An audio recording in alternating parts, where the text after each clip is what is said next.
Gracias por estar con nosotros en Diálogos con la Comunidad UO. Hoy tenemos nuestro segundo programa de esta aventura que iniciamos con la entrevista de Mario Campos y que ustedes nos hicieron la gentileza de escuchar. Y hoy tenemos, y me da mucho gusto, una invitada muy especial que, si bien no fue parte del estudio en la Universidad Olmeca, pues está muy ligada a esta institución porque Gabriela Quintana Ayala, a la que saludamos, es hija de un estimadísimo amigo, pero parte además importante del grupo de fundadores de esta Universidad Olmeca, Gonzalo Quintana Jordana, que fue pues uno de los 30 tabasqueños que hace 30 años ya dijeron hay que hacer una universidad, hay que generar expectativas y alternativas para que los jóvenes puedan estudiar, porque en aquel entonces era un escenario muy distinto al que hoy tenemos, en donde hay cerca de 82 universidades, había muy pocas instituciones de educación superior, 3 públicas, 2 privadas, y la Universidad Olmeca apareció como una alternativa.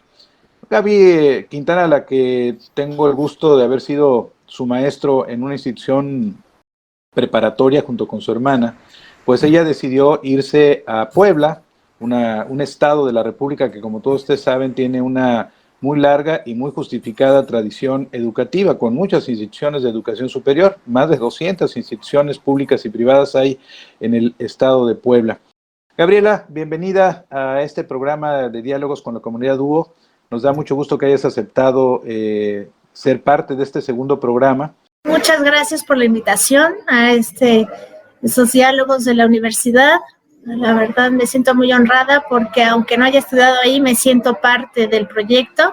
Platícanos, Gaby, ¿por qué esta decisión de irte a otro estado de la República en aquel entonces, que eras muy joven, obviamente menos de 20 años, habías terminado la preparatoria? ¿Cuál era tu expectativa? ¿Por qué esa decisión de buscar un horizonte educativo en otra parte? Debido a la carrera que quería estudiar, no encontré la opción en Villahermosa, ¿no? En el estado de Tabasco. La Universidad Olmeca tenía algunas carreras, estaban comenzando, no habían muchas, y estaba interesada yo en la carrera de Comercio Exterior y Aduanas que estaba ofreciendo la Universidad Iberoamericana aquí en Puebla. Bueno, ya ha cambiado el nombre, ahora se llama Comercio Internacional. Algunos que nos están escuchando dirán, pues Gaby traicionó su carrera, estudió una carrera con mucha vocación, y hoy pienso que además es una carrera con una enorme potencialidad, en el caso de México por el nuevo tratado que tenemos con Estados Unidos y Canadá. Este tema del comercio exterior no fue a final de cuentas, un pasadizo que te permitió adentrarte a la escritura, a la literatura. ¿Y cómo cambió eso tu vida, Gaby? ¿Dejaste de ser la comerciante, la que buscaba los espacios para los productos, no solo los de tu padre, sino para otros aspectos? ¿Cómo cambió tu forma de ser y de pensar? ¿Y cómo te permitió eso también adquirir una madurez que evidencia tus obras, tu trabajo? ¿Cómo sirvió esto como una especie de catalizador para lo que tú traías dentro, que quizá, me atrevo a decirlo, ni siquiera tenías contemplado en el momento de tomar tu decisión vocacional? Fue muy curioso porque, retomando el tema, en este negocio de las pieles, sobre todo en las pieles exóticas, tampoco hay mujeres. O sea, estoy hablando de que yo tenía 25 años cuando llegué a París a comercializar las pieles. Pieles de cocodrilo, pieles de avestruz, estaba yo vendiendo pieles de pitón, de lizard, de la iguana y mantarraya. Entonces, en las ferias a las que yo iba, tampoco veías mujeres, no había mujeres. O sea, si acaso estaba la esposa del dueño ahí de visita un rato y se iba. Puros hombres trabajando. Entonces, yo a los 25 años, una jovencita que llegaba a ofrecer pieles en un mundo y en un negocio de hombres, pues fue muy difícil también. Gracias a eso, como bien dices, fue un pasadizo esa carrera, ¿no? Un puente que me me volvió a regresar a mi vocación, porque para poder yo negociar en Francia, hablaba yo francés, lo estudié. Entonces, estudiar idiomas también te remite a las letras, porque está muy ligado. O sea, si uno tiene un dominio del lenguaje, del idioma, puedes escribir también. O sea, no hay escritor que no domine su propio lenguaje. Claro. O sea, tienes que tener un enriquecimiento de vocabulario, tienes que dominar tu propio idioma en todos los aspectos gramaticales, sintácticos, formas de expresión, y estar por encima de los modismos, porque cada país tiene su propio modismo, su propia jerga que le llaman, sus palabras coloquiales y todo. Entonces, yo considero un buen escritor tiene que estar por encima de eso, un buen dominio del lenguaje. Entonces, yo para poder comerciar todas estas pieles, o sea, hacer las ventas, yo me había preparado y había estudiado francés y había estudiado italiano. Entonces, en Italia le hablaba yo a los clientes en su idioma y esto generaba una mayor apertura, a pesar de ser mujer. Entonces, realmente la carrera sí me ayudó para aprender los idiomas y seguir ligada a este mundo de las letras, porque la traducción, el ser intérprete, el ser escritor está asociado al uso del lenguaje. Tú ya tenías esta intención, ¿habías tú percibido que lo tuyo era escribir, era utilizar el lenguaje como lo has venido haciendo a partir de todos esos aprendizajes? Yo empecé a escribir a los 9 años y de hecho me publicaron 2 cuentos infantiles a los 9 años. Escribí muchos. Mi madre me dijo que escribí muchos, pero solo me publicaron 2, que todavía los tengo guardados. Y después empecé a trabajar en el periódico El Sureste de Tabasco, hice algunos reportajes y me gustaba mucho escribir y sobre todo la expresión escrita. O sea, ya yo en lo personal sé que mi expresión escrita es mejor que mi expresión oral. ¿Por qué? Porque me permite tener un tiempo suficiente para estructurar mis ideas y poder expresar de manera muy precisa lo que quiero decir, ¿no? Y eso es lo que me permite el texto. ¿Por qué, si tú estabas en un momento determinado, no huyendo, pero sí, diríamos, percibiendo esta masculinidad de la actividad a la que tú habías decidido como profesión, ¿por qué escogiste la escritura cuando también tiene esos elementos todavía lamentablemente muy acendrados? Creo que la literatura universal ha estado escrita por hombres. Y como bien dices, las mujeres se han ido abriendo paso a través de seudónimos. Yo siento que retomé mi vocación y me siento comprometida en cierta parte a hacer este espacio, no solo el que yo hice con el comercio de pieles en ese oficio y en ese negocio que es también solo de hombres, el de la literatura. También es abrirme un espacio en el que se visibilice la literatura femenina, pero no desde este punto que llaman el feminismo. Para mí, no creo que exista una literatura feminista per se, sino una distinta perspectiva de ver las cosas. Creo que el hombre tiene un punto de vista muy distinto a la mujer. Y no es por el género, sino por cómo se viven las cosas, ¿no? Las experiencias se viven distinto desde ser un hombre a ser una mujer, y esto es lo que no se ha reflejado en la literatura. Se ha visto solo el lado o el punto de vista masculino en todas estas experiencias de vida a lo largo de toda la historia de la literatura, pero no se ha visto la experiencia femenina. O sea, cómo ves un mismo tema, un mismo conflicto, pero desde un punto de vista en el que le suceda a la mujer. En ese sentido, y recordamos, ¿no?, Simone de Beauvoir, cuando escribió El segundo sexo, buscó esta apertura para las mujeres, pero quizá, como tú bien dices, este feminismo desvió la atención de lo importante. ¿Sigue las escritoras mujeres viviendo de ese estigma que se inició con este proyecto de feminización de la literatura? Sí, actualmente ha surgido varias plataformas y agrupaciones por ejemplo, tenemos aquí escritoras mexicanas en el país. Entonces, es una agrupación de escritoras que buscan darle una posición y un alcance a la literatura mexicana escrita por mujeres.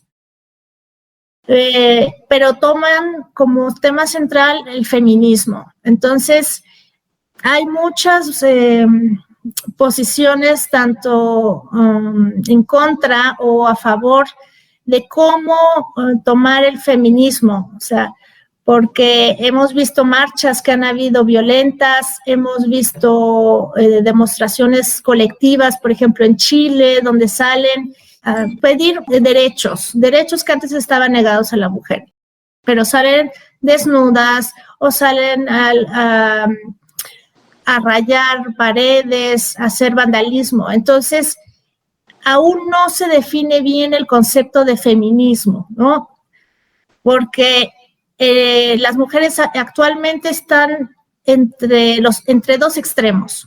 Uno en el que ya no quieren ser sumisas, no quieren estar opacadas, no quieren estar relegadas a labores domésticas, pero toman como bandera el feminismo para pasarse al otro extremo y solicitar todos sus derechos, pero de una manera violenta. Entonces, no hay un consenso ahora de lo que es el feminismo, de lo que es los derechos de ser mujer, de participar en todas las áreas, de expresarse en muchas formas, en varias, evitar el acoso, tener los mismos derechos laborales, de sueldo, en las empresas, en los trabajos, y que el punto de vista, la reflexión que tenga una mujer tenga el mismo peso que la de un hombre.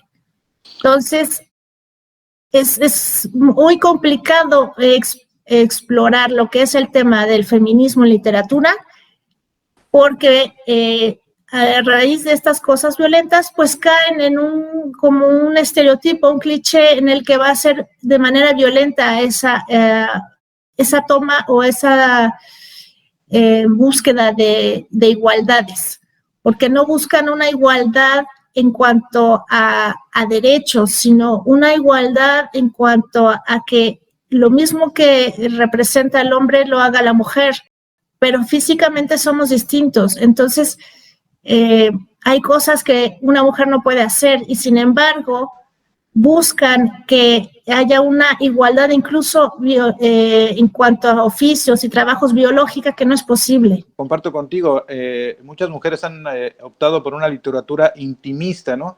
¿De qué manera te influyó? Tú tomaste un curso de Fyodor Dostoyevsky, ¿no? Que creo que son estos autores rusos que fueron disruptivos, porque además él y en un momento determinado toda esa generación anterior a la Revolución Rusa empezaron a hablar de las desigualdades, de una serie de circunstancias, llevaron más allá de la comedia humana, que tú seguramente también has estudiado de manera muy profusa en Francia, a un tema de clases, a un tema de lucha social.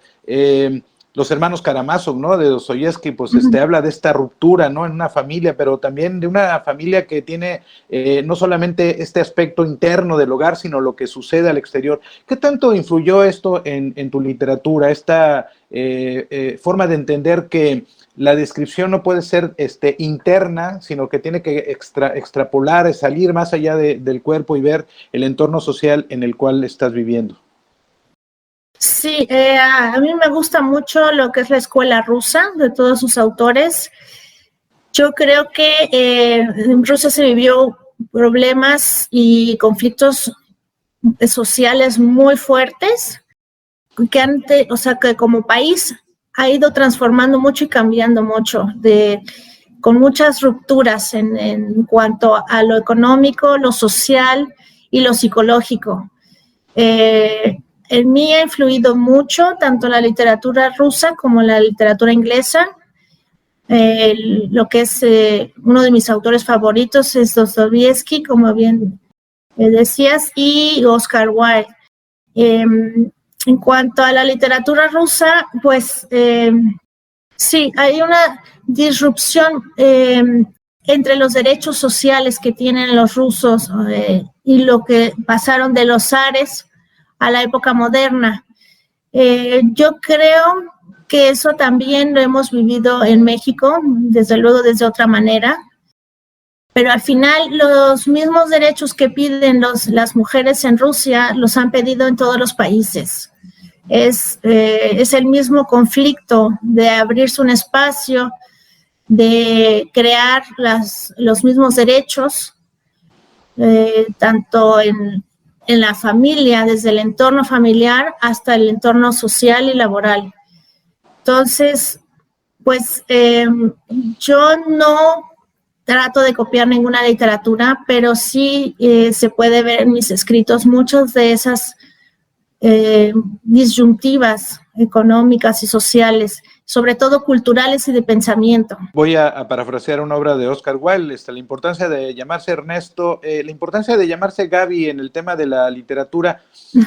¿No llegas, diríamos, tarde a este tema, a esta pasión que evidentemente se te observa, en una época en la que parece que la escritura ha vuelto a los temas de los apócopes, de las contracciones a través del WhatsApp y de las redes sociales, y que parece que la sociedad está cada vez más, diríamos, alejada de estos libros, no solo ya los impresos, que se han reducido de manera significativa, no solo por el costo, sino porque lo digital ha ganado? ¿Cuál es tu expectativa como escritora en este contexto en el que están cambiando tanto y que yo he parafraseado mucho últimamente a Zygmunt Bauman, este filósofo polaco que habla de la sociedad líquida, en donde lo que parece hoy importante dura tan poco, es tan efímero que ya a los 2 minutos o media hora deja de ser importante? ¿Cuál es tu compromiso con la literatura en estos tiempos? Como escritora, yo creo que todos los escritores lo saben, no hay nada nuevo bajo el sol, parece que casi todo ya está escrito. Ahora lo importante no es la historia que se cuenta, sino cómo se cuenta, porque hemos pasado de diferentes técnicas, diferentes corrientes filosóficas que han influido en la literatura. Entonces, se repite en toda la literatura universal los mismos temas, ¿no? Traición, deslealtad, infidelidad, todo. Entonces, son los mismos temas que se han contado. Las mismas historias basan en los mismos temas, ¿no? Pero la forma en que hoy se escribe es muy distinta a la anterior porque ya pasamos pues varias épocas, varios movimientos filosóficos. Por ejemplo, el barroco eran textos muy cargados, muy adjetivados, que hoy en día, si ya no hay el hábito de la lectura, por ejemplo, en las generaciones jóvenes, pues menos un texto tan pesado, tan cargado, tan adjetivado como el barroco, difícilmente terminarán el libro, ¿no? Yo en lo personal estoy dedicada a ver el fomento a la lectura. Estoy trabajando en un proyecto durante todo el curso de mi maestría sobre un proyecto, sobre una tesis que estoy elaborando del fomento a la lectura y a la escritura en niños y adolescentes. Con estas tecnologías nuevas que se han abierto para pues tener un alcance mayor a la literatura, a cualquier libro, pues sí se ha habido un cambio de tradicional a lo que es lo digital. Antes, yo hablo de, por ejemplo, mi infancia, pues acceder a textos importantes de literatura, pues era los libros o periódico o incluso la literatura que podía uno leer y escuchar a través de la radio. Hoy en día, con plataformas como Amazon, en donde los libros ya pasaron a ser digitales, pues puede tener un alcance a nivel mundial. O sea, lo que tú publicas en Estados Unidos lo pueden leer en India. Entonces, claro, traduciéndolo, pero el alcance que se tiene es mucho mayor y también has dado una apertura a que a que haya más escritores. Yo he asistido a convenciones y congresos de escritores y lo que se habla es que hay más escritores que lectores en esta época.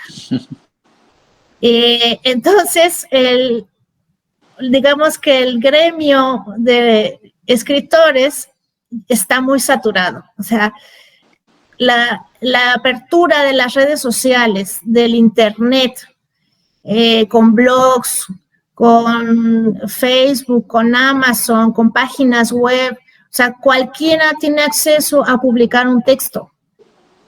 Pero a la inversa, o sea, con todos los distractores que hay hoy en día, el texto compite de manera directa. Aunque haya más escritores, hay menos lectores, porque hay más distractores como el cine.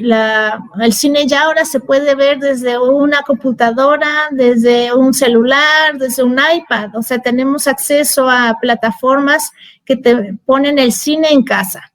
Entonces, la literatura ahora compite con más distractores. Con las series, o sea, las series es algo muy reciente, es una película, pero ya no es largometraje, es vaya, puedes pasarte un mes viendo un largometraje. Puedes ver Crown en un año. Sí. Las 7 temporadas. Y mucha gente prefiere a veces ver la serie que leerse el libro. O si ya vieron la película, ya no van al libro. Entonces, ese es un problema con el que compite también el libro. O sea, no solo es el libro digital, sino también la televisión, los podcasts, la radio, los videojuegos. Entonces, es más complicado hoy en día que la gente forme un hábito de lectura. Tú eres, además de licenciada en Comercio Exterior, de ser una muy buena negociante, de ser una escritora, has ido también tomando el camino de la docencia. ¿Qué tenemos que hacer para que los estudiantes entiendan que escribir, que hablar adecuadamente, que aprender idiomas son elementos, son competencias que son fundamentales allá en la externo, independientemente de que seamos ingenieros, arquitectos, médicos o cualquier otra profesión? O sea, hoy en día los resultados pesan más que un título, pesan más que los conocimientos que uno tenga, que todo el bagaje cultural, todas las habilidades que tengas. ¿Por qué? Porque lo importante es dar el resultado, o sea, los resultados esperados para la empresa. Si no, la empresa quiebra. O sea, todo se está enfocando a resultados.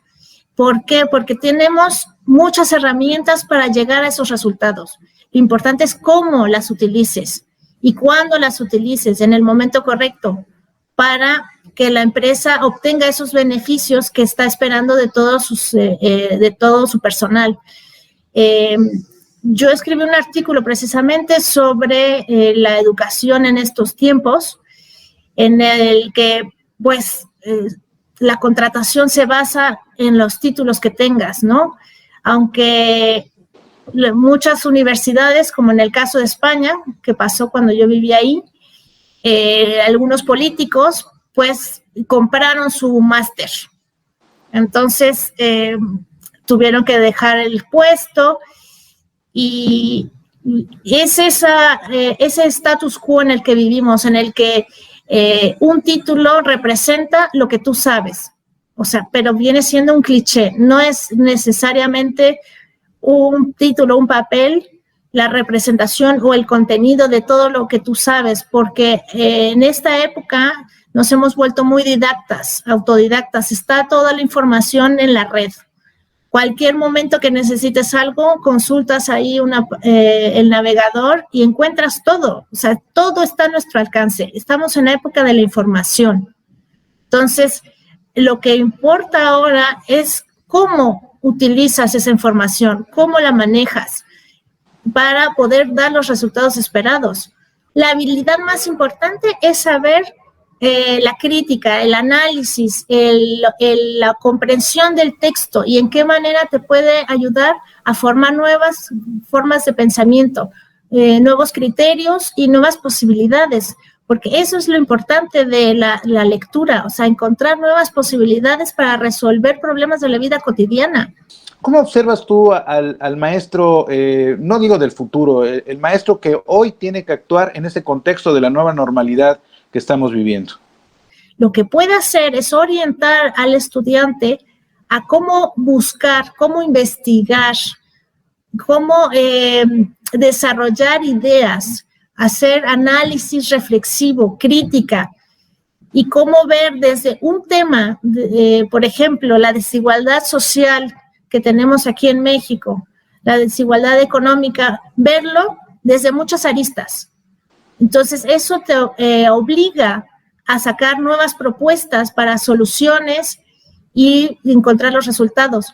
Pero ya el profesor no es el que te da toda la información completa, sino el que te obliga a cuestionar la información que hay, la realidad y cómo verla desde otro punto de vista. ¿Qué significa para ti los idiomas y por qué esa importancia del idioma más allá de cualquier carrera en una, diríamos, ampliación de tu espacio y de tu vida futura? Es muy importante aprender los idiomas porque aunque, por ejemplo, estamos en Tabasco y creen que no es necesario, el mundo es muy pequeño. Con la globalización, con el Internet, todo se ha vuelto de internacional a local.